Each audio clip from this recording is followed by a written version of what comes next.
Good news for the Pac-12 out of the Big Ten. All the realignment spotlight, or most of it, is on the Big Ten right now, and they've got some chaos brewing. How does that impact the Pac-12, though? Locked On Pac-12, your daily podcast on the Pac-12 Conference. It's the Locked On Podcast Network, your team every day.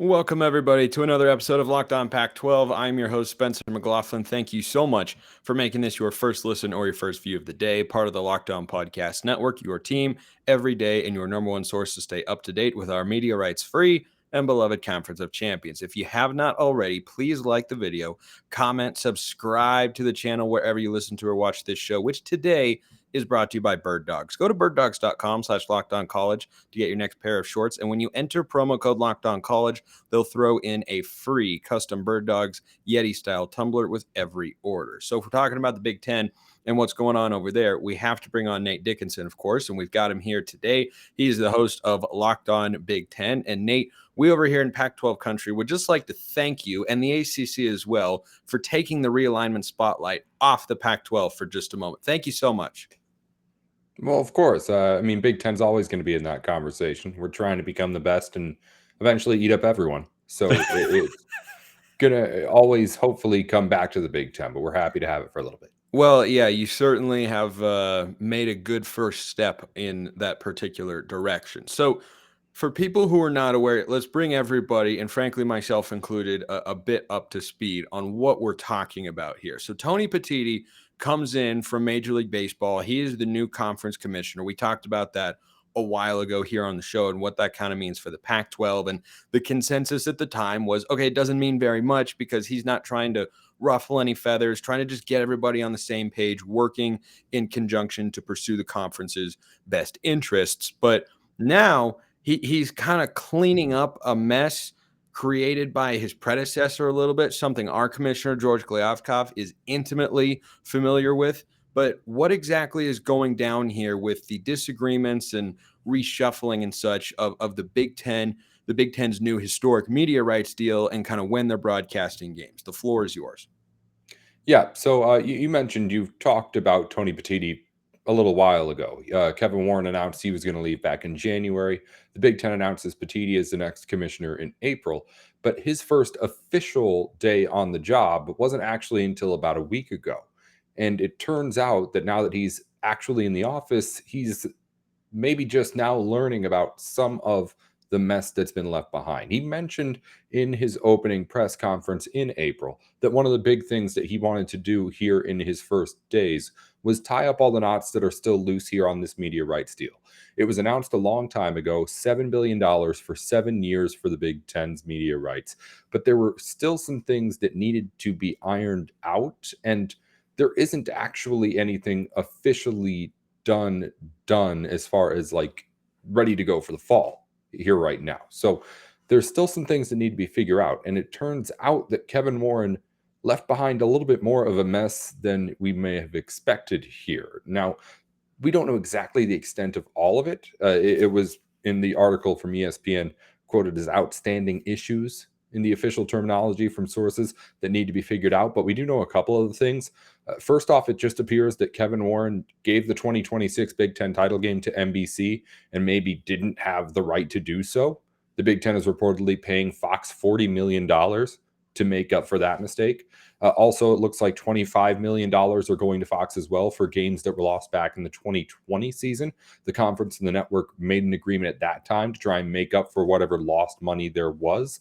They just didn't hit those numbers. So the Big Ten's going to have to pay back Fox, it looks like $25 million for that. And it also looks like there's about $70 million potentially influx with NBC in their potential night games deal here with the Big Ten, because there has been a rule in the Big Ten for a while now that November home games aren't really something the Big Ten teams have to do. You play one maybe, but I'm not 100% on exactly what the rule is, just because it's kind of complicated. But the point being, before now, the Big Ten hasn't had to play night games at home in the late part of the season. of course, with NBC making a contract to put a game in prime time every weekend, they'd have to change that. And according to sources, some of the biggest schools in the Big Ten are pushing back on that. Michigan, Ohio State, Penn State. They would be the schools playing in those big games at the end. So whatever's going on there potentially is leaving a whole lot of NBC money in the air. There's a whole lot of money just kind of left behind to pay Fox, it looks like, from whatever mess Kevin Warren left behind. But it's starting to pile up right now. And on top of all of it, there's people with the individual schools who aren't happy because of that money. But also there's people who just in like coaching staffs. Tom Izzo is coming out and saying that he wasn't happy with how little he knew about the deal before the deal was actually made. So it seems like there were just communication issues that happened in the Big Ten. And it seems like there were just straight up financial mistakes made that Kevin Warren just kind of left behind. And we are just now, the public, learning about it as Tony Petitti officially goes into office and takes over this conference. I'm not sure exactly what the extent of it is, but just in the numbers that I ran through here, we're already getting north of $100 million of money that the Big Ten all of a sudden is just now, we're learning, having to pay to people. Yeah, and even for a conference as cash flush as the Big Ten, that's still a hefty amount. It's not exactly, a few $1,000,000 here and there. If you're getting, close to $100 million as a conference, seeing as how you give all that money that you bring in back to the schools, it's can be hard to come up with that. I'm sure they'll be able to and be fine, given that it's the Big Ten. If it were the Pac-12, it would be a different matter. But it's interesting to hear you talk about the night games and teams not wanting that. It makes it very clear in my mind that certain schools in your conference just wouldn't make it in the Pac-12. They are not here for Pac-12 after dark. All right. They can't handle the smoke of playing late at night. I think that's the biggest takeaway from all of this, of course, is Pac-12 up here, Big Ten down here when it comes to late night capabilities and such. So how do you see this stuff getting resolved? And how do you see all of this kind of playing into what the Big Ten media deal ends up looking like? Are we set for drastic changes here that could alter the Big Ten's mindset in expansion right now? No, I don't think so. As you mentioned, the amount of money the Big Ten is going to get, even with this money it may have to pay, is just so huge that it can't really, really affect things. Also, there isn't really enough time for the Big Ten to, I think, try and fight it. Like, we're already, if they wanted to really go into things about what they'd owe each individual place, that would take too long. I mean, we need to get football games on the air in the fall. So how does this end? Probably the Big Ten cutting a really, really big check at this point, just because this is happening so late in the game and we need to get this figured out and ready to go for the fall season. I mean, this is one of the biggest two things the Big Ten has done this decade, aside from adding USC and UCLA. So it needs to happen. And we're at a point right now where, at least with the mess it looks like it is, I don't see any way that it ends aside from the Big Ten just saying, all right, we're going to pay you a whole bunch of money and we'll hopefully be done with this and have everything sorted out by the time football season kicks off. Because that's the only thing that really needs to happen. So they don't have like scheduling conflicts or disagreements for this coming season that they still have to sort out, or those are just not going to be that hard to resolve? I mean, like I said, whatever's going on with this night game thing needs to get figured out at some point. I mean, it's going to result in schools probably just not being happy, which is what's going to happen probably no matter what you do in one way or the other in some fashion. The Big Ten can't seem to agree on a whole lot of anything right now, but it's, at least at the moment, a situation where you just need to get everything out there and ready to go on the field. So if any of that stuff does end up needing to be ironed out, like at some point, Tony Petitti will just be like, hey, I'm putting the foot down. Here's your schedule for this season. And yes, again, we'll figure it out next year if we have to. But it's like times of games and things haven't been released yet and all that. At least I don't believe. I mean, we know matchups and everything. So, but we don't know when everyone's playing. So if there's some sort of argument to be had about that, I'm sure it'll happen behind closed doors now that Tony Petitti is in there and can get control of things, hopefully, and it will be sorted out soon. This isn't something that's worth messing around with at this Well, we point. need to talk about how it can potentially, in one way or another, factor into the Big Ten's realignment mindset, or just kind of where that's at. Because I've long held the belief and continue to think that the Big Ten has the power to tank the Pac-12 anytime that they want. But we also need to talk about how, with summer basically here in most places, bird dog shorts are the right purchase for you. They fit wonderfully. They are ridiculously comfortable, and their versatility is maybe their best quality. You look great. They make your legs look good. You feel good going around. You can wear them for a swim. You could wear them on a date. You could wear them on the golf course. Do whatever you want. Just hanging out with friends, summer barbecue, little league game, intramural softball. I don't know, whatever floats your boat, you can wear bird dog shorts. So go get your next order at birddogs.com/lockedoncollege. And we enter promo code lockedoncollege. They'll throw in a free custom Bird Dogs Yeti style tumbler, but you can only get that if you go to Locked On, or go to birddogs.com/lockedoncollege. Enter the promo code lockedoncollege, and with any order that you make, you get a free Bird Dogs Yeti style tumbler. Do so. They are tremendously comfortable. They fit great, and they've got great versatility for the summer. So go get your next order today. All right, so let's do kind of a vibe check on Big Ten realignment, because for a long time it's been pretty, all quiet on the Western Front sort of deal with regards to the Big Ten going out west further, Nate. But with all this reshuffling with regards to the media deal and timing and teams playing late night games or anything like that, is this completely disconnected in your view from where the Big Ten sits internally with regards to their desire to expand further? I don't think it's entirely exclusive. I mean, it's a long laundry list of things for Tony Petitti to do here. So at some point, maybe there is a point where you would be putting off expansion to more schools if you were trying to do it, say, this summer, this offseason, because this is, at least for the moment, a decent mess for him to pick up with whatever's going on with the media rights. There's, I think, no denying that, and that's going to take some time here. But as far as expansion goes, I do think that the Big Ten, at least since he's started to take over here, has started to get a unified message. And I was hoping that that would be one of the things that he would do when he first got in. Because before he had been announced as the new guy, when we knew Kevin Warren was leaving, there had been a whole lot of presidents, chancellors, athletic directors who had come out and said a whole lot of different things, really, about what the Big Ten wanted in expansion, or what their school wanted, or whoever they were speaking for. And I think that Petitti wanted to come in and have at least some sort of unified message from the conference about what they want out of expansion. Because I don't think the Big Ten agrees entirely on it.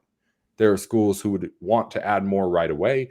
There are other schools who want to wait and see exactly how this USC and UCLA thing's going to get integrated first.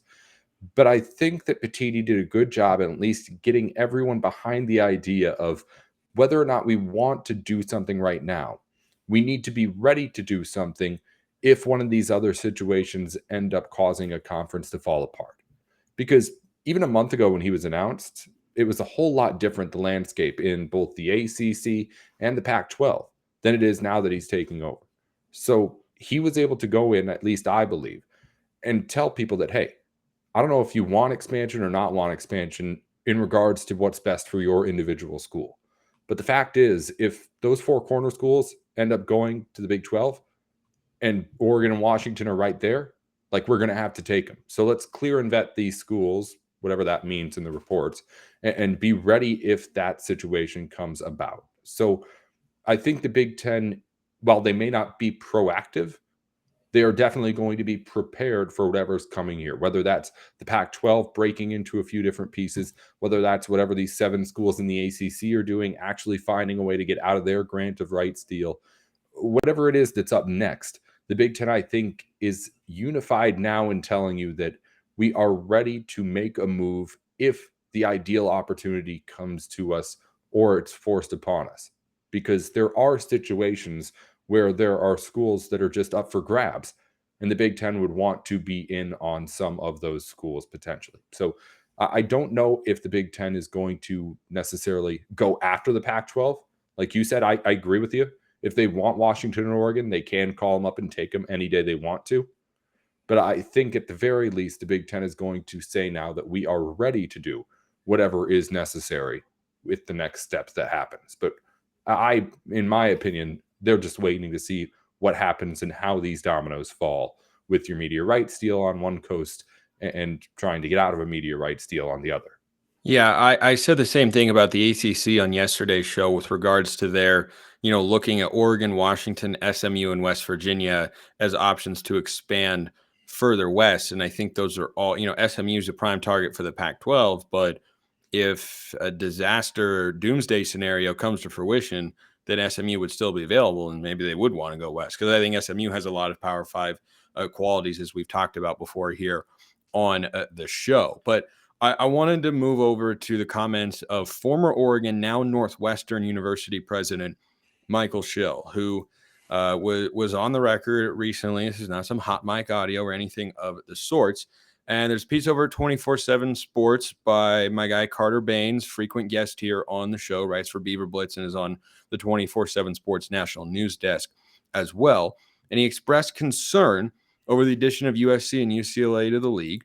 He then went on to say that there are travel concerns there, particularly for the non-revenue sports, and that can make things more complicated, harder on student athletes. Financially, there are things you have to work out there because, yes, you get more money being in the Big Ten, but some of that is offset by having to go to the middle of the country all the time. And he prefaced a previous comment, or an ensuing comment rather, with that, because he was laying it out to basically say, yeah, I think one day we should maybe go add more West Coast schools at some point in time to reduce the travel. And I will say there was kind of a funny quote in there. According to the Daily Northwestern's Pavan Acharya, quote, while he remains skeptical about the initial decision, Schill believes adding more West Coast teams to the Big Ten, in addition to USC and UCLA, could result in less overall travel time for all teams in the conference.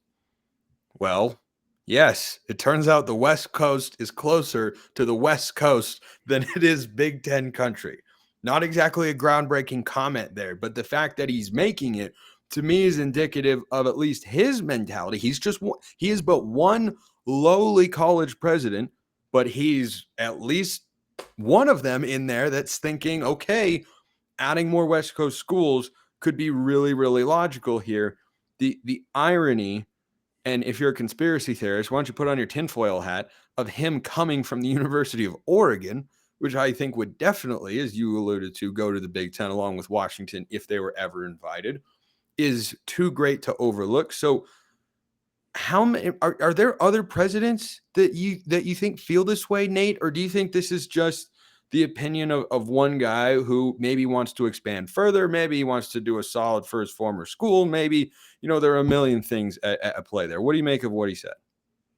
I mean, if you're talking about the travel thing, the travel thing's kind of weird just because, like, no matter what you do, the travel thing's going to be a problem, right? Like, say you're getting USC and UCLA into the Big Ten, and in the first couple of years, the travel is really complicated. It's really stressful. It's hard to figure out. People aren't getting it. Like, are you just giving those schools back then? Like, no, you figure it out. We'd take them. We'd take them. Exactly, Well, exactly. Actually, the conference might take them. I don't think fans would take them. Right. But the point is, like, that it's going to happen either way. Like, if USC and UCLA are the only two in the conference, there's going to be problems trying to figure out that. If it's going to try and add Oregon and Washington too, there's going to be problems trying to figure out that travel too. We're going from a regional conference to a national conference here. There's going to be complications there, but it's just weird to make that part of the argument as to whether or not you should do something next, because it's on both sides of the equation. I mean, if you think about it like a math problem, like literally, it's on both sides of the equation. It cancels itself out. There's going to be travel happening from the Midwest to the West Coast, whether there's 2 West Coast teams in the Big Ten, whether there's 4, whether there's 6, and you pick up Stanford and Cal too.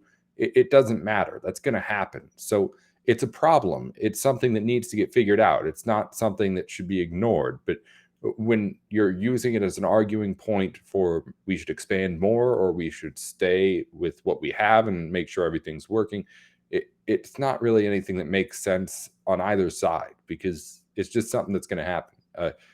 As far as what Schill said at Northwestern, there's been other ADs who have been saying similar things. Nebraska's president, Ted Carter, in the last week said basically the same thing. How many more do we need to add? Is it 2 more, 4 more Pac-12 schools to try and really make that work well? We don't know.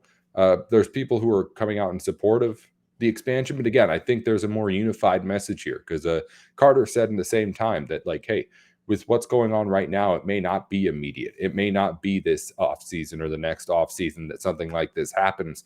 When people are talking about this, we are talking about possibly 2, 3, 5 years down the road, So it's weird to use the travel part of it as, again, an argument to make a decision either way there, because it's not something that's going to go away no matter what you do.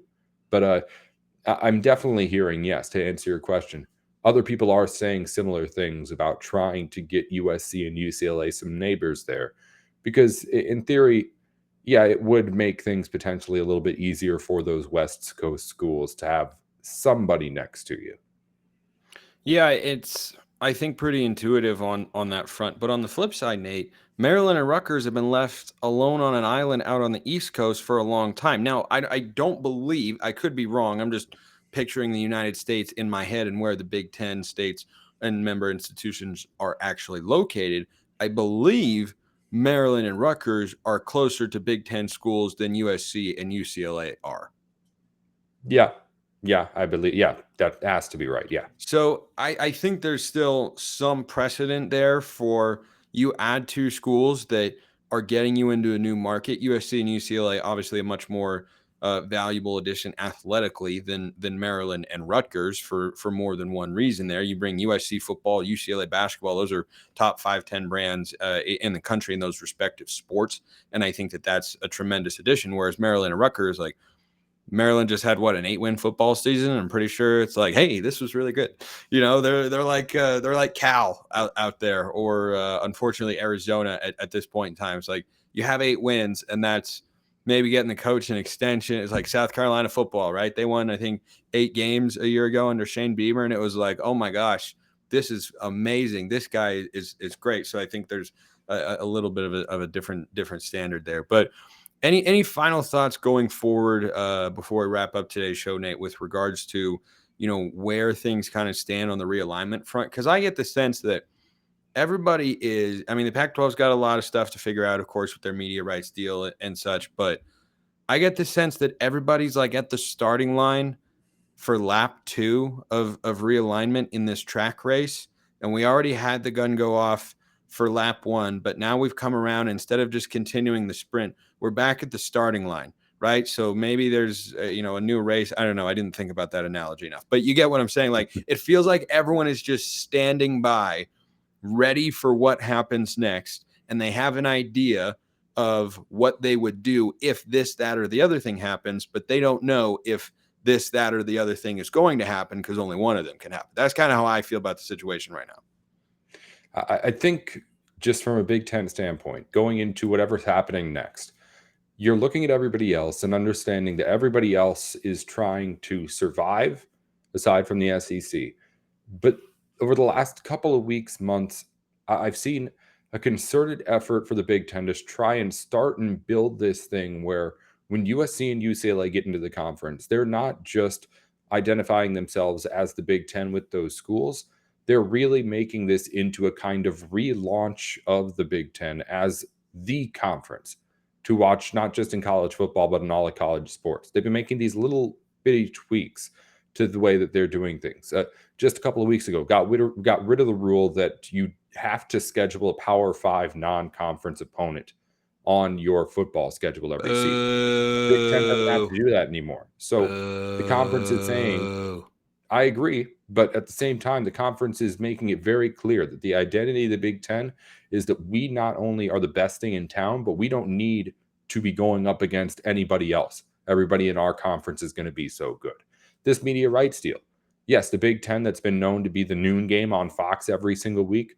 Well, now that network that puts on Sunday Night Football, That Saturday night football is going to be Big Ten football every single week. That's going to be the game that you want to watch. They're going to get rid of divisions in the Big Ten too, and they're waiting for USC and UCLA to come in to do it. That conference, non-conference Power 5 scheduling rule, that could have been put in for this fall. They didn't do it for this fall. They're waiting until next fall when they have the new look Big Ten ready to go and to present to everybody. I don't know what happens next in expansion for the Big Ten, but it's going to be a concerted effort for them to really assert themselves as the top dogs in college sports, because they're going to have the most money. They're arguably going to have the best teams when these two teams get in here. And they're going to try and make it even better at some point. And I'm hoping that it's sooner than later, but we'll see what ends up happening. Well, there's also clearly been a way to circumvent that Power 5 non-conference rule, because the last couple of years, I believe Michigan's combined RPI of their non-conference opponents is probably lower than some FCS schools play at some level, or at least some low-level FBS. But we can save that discussion for another day. Nate Dickinson is the host of Locked On Big Ten, Monday through Friday on YouTube and wherever you get your podcasts. Nate, great to have you back on the show. Thanks so much. Thanks as always, Spencer. Appreciate everyone listening. I will see you next time as always. And until then, hope you have a wonderful rest of your day.